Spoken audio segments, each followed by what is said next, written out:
Brothers and sisters, saints and sinners, it's another episode of Wtf Skn, but is a good. What is maybe. School calling! Final class! So there's been quite a bit of tension and excitement in the Federation in anticipation of the polling day being announced. And on Sunday, Uncle Timo sat out away. I now declare that I have advised His Excellency, the Governor General, earlier this week that he should prepare for us to go to general elections in St. Kitts and Nevis on Friday the 5th of August 2023. One other important date. We have set Tuesday, the 26th of July, as nomination day. So yeah, we're going back to the polls on Friday, August the 5th. But wait, I wonder if Uncle Timo got a thing for Fridays and the 5th. The election in 2020 was Friday, June the 5th. Just an observation anyway. Before the bell was rung, however, be repressive! Nobody could challenge us here in St. Kitts to a paint duel and win it. Angar! Ready and the damn the changing colors, which is now green at the time we film. We painting walls, bus stop, lampposts, and anything we could get with paintbrush and breadfruit and all getting touch up. The ruckus this week was painting a stone wall orange in constituency 6 St. Paul's, or St. Paul's as we locally call it. It has been a Labour stronghold since the 1970s and 80s. I ain't think the constituency ever vote for any other party. Some painting it orange, and some are paint it back red. Oh, me like it. Some are painted orange. And some are paint it back red. We are reporting live from where? St. Paul's. Main Street. What's going on?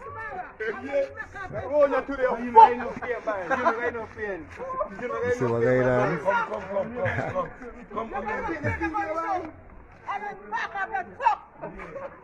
See what's going on?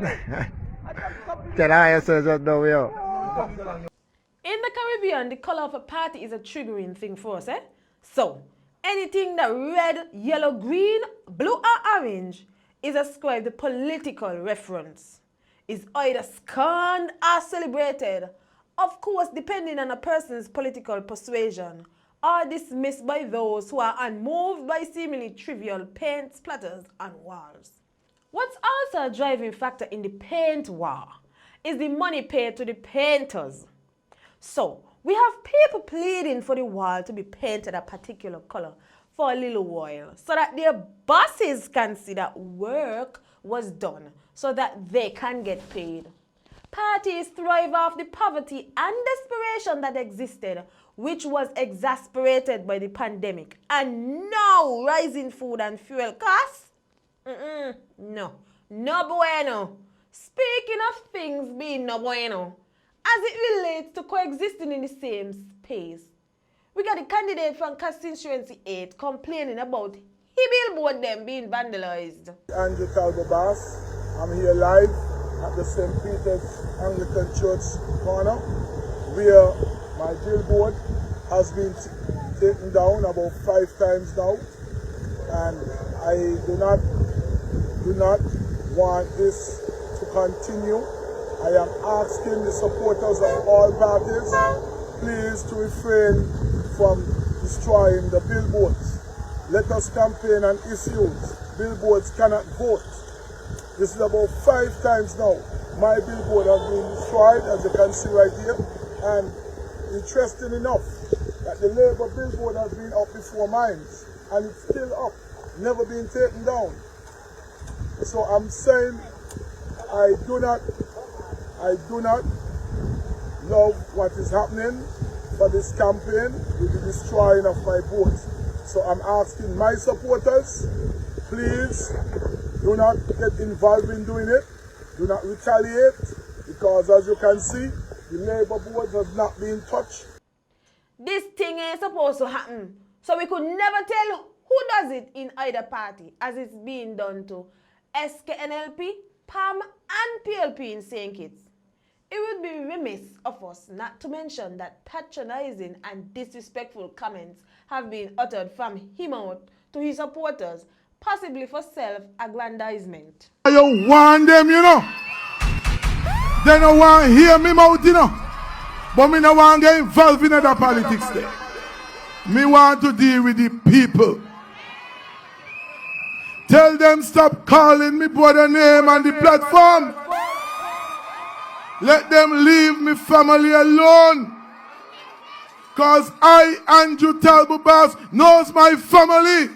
Some of them, they don't understand, you know. Me know me mother and me father, you know. Some of them don't know the father, you know.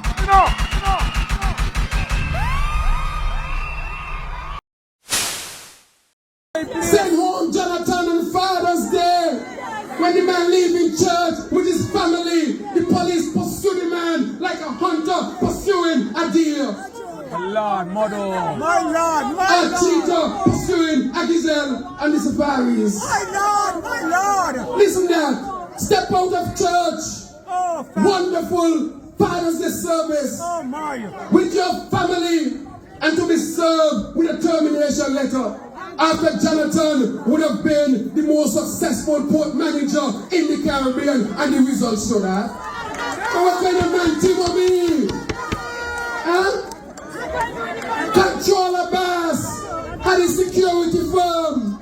Timo took away all of the contracts from controller. All of the contracts from controller.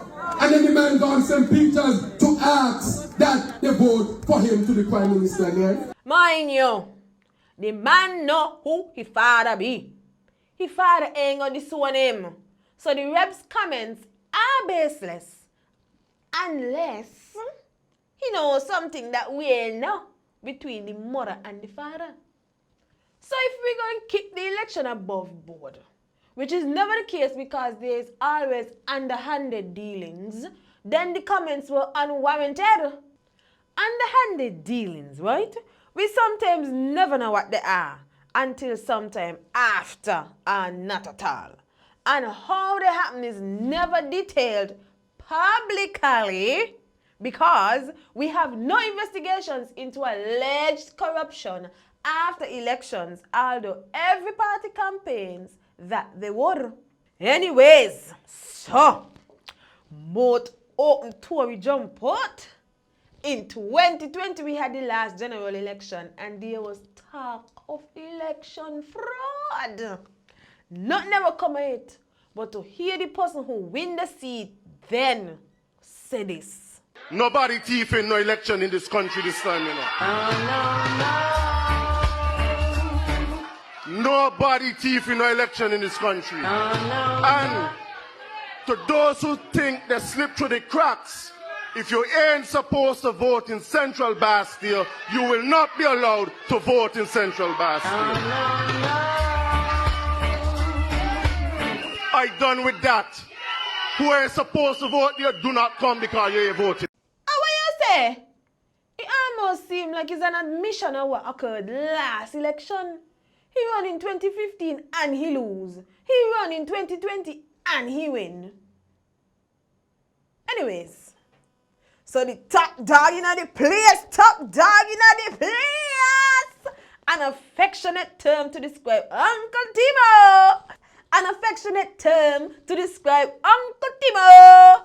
PM Harris is promising in other things if he party win the August election. We met as a cabinet. I think it was what day, Wednesday. And we have determined that all the so-called non-establishment workers, they shall become pensionable effective the 15th of May 2012. We've gone back to bring them in. Thousands of workers will have a better day thanks to the Harris-led administration.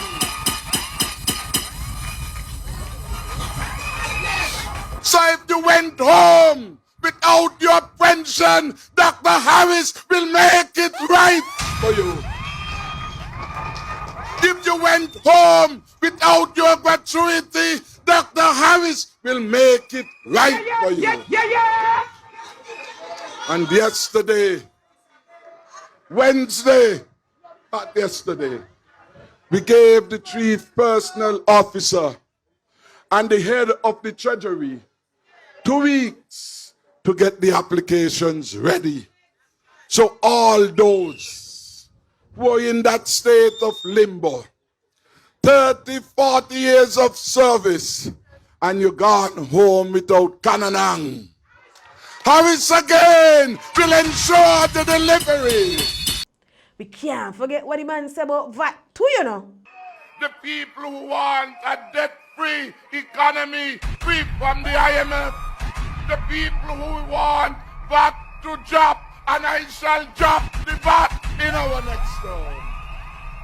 As soon as the economy stabilizes. As soon as the economy stabilizes. Regarding the non-established workers, 2012 was a decade ago. You was in office for 7 years for that decade. VAT was introduced in 2010, 12 years ago. Again, you was in the office for the same 7 years out of 12 years. Got to hand it to the top dog, the man. He got the talks to make you want to re-elect him. If tricks up to your sleeve was a person. Speaking of more election promises, the former PM, the rep for the paint wall in number 6, he said the party will increase minimum wage from $360 per week to $500. Mind you, he was in office for about 20 years. And yeah, the minimum wage did increase during his tenure, but not in tandem with prices from 1994 to 2015. He talked about increasing it during election campaigns, but he ain't do it.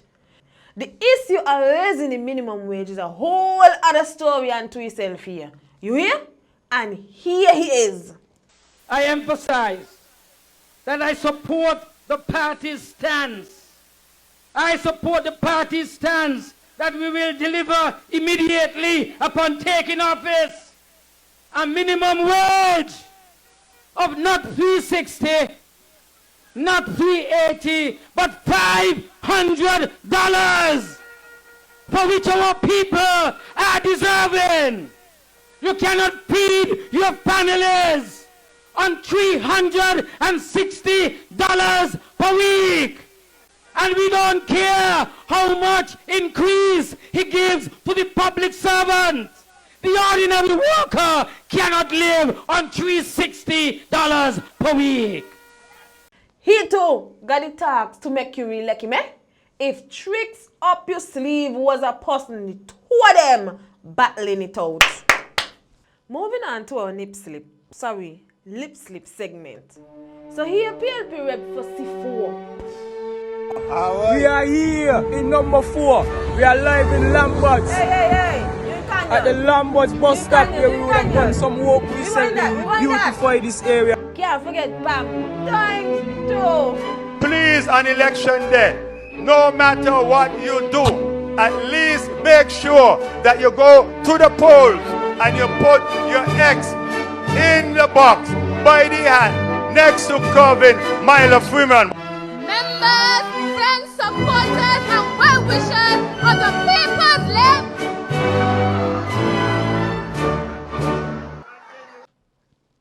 So there you have it, brothers and sisters, saints and sinners. It's been another episode of what's going on in this damn place for me by SKN.